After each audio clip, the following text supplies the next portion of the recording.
இன்னைக்கு பிஜேபி வந்து அம்மா சொன்னுச்சு, ஜெயலலிதா அம்மா, இன்னைக்கு இருக்கக்கூடிய தாய்மார்கள்லாம் மனதில் வச்சுக்கோங்க, உங்ககிட்ட வருவாங்க நாளைக்கு, அம்மா போடுமா எம்ஜிஆர் சின்னம், அம்மா ஜெயலலிதா சின்னம்மா.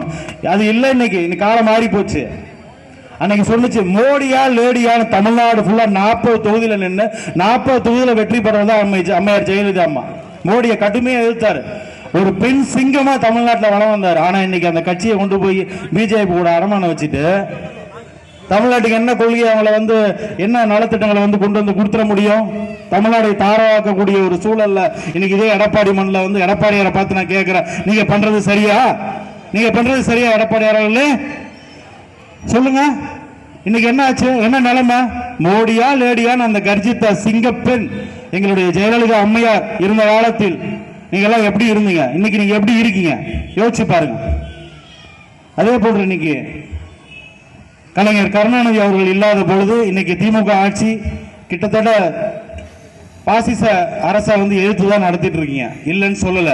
ஆனா தலைவர்கள் எங்க பஞ்சம் வந்துச்சுன்னா, தமிழ்நாட்டில் 2 கட்சி தான் மாறி மாறி கூட்டணி அமைச்சிட்டு இருந்துச்சு. அதை வந்து உடைக்கிறதுக்கு இன்னைக்கு பிஜேபி உள்ள பூந்து நாங்க பாத்துக்கிறோம். இப்ப எனக்கு வந்து அமித்ஷா என்ன சொல்லிட்டு போறாரு, அன்னைக்கு தமிழ்நாட்டில் கூட்டணி அடிச்சுட்டு போறாரு.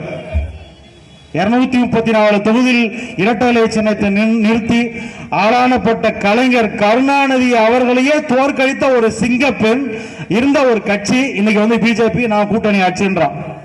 யோசிச்சு பாருங்க. அப்போ இன்னைக்கு தமிழ்நாட்டில் என்ன நாதியா இல்லையா? இன்னைக்கு தமிழ்நாட்டில் தமிழன் ஆளவே கூடாதா? தமிழ்நாட்டில் தலைவர்களே கிடையாதா? ஒருத்தன் வந்துடுறான் கூத்தாடி, ஒருத்தன் இன்னைக்கு புதுசா ஒருத்தன் உருவாயிருக்கான், பேர் வந்து விஜய். அவருடைய பாட்டெல்லாம் கேட்டீங்கன்னா சொல்ல முடியாது. அவர் ஒரு புதுசா ஒரு கட்சி ஒன்று ஆரம்பிச்சுக்கிட்டு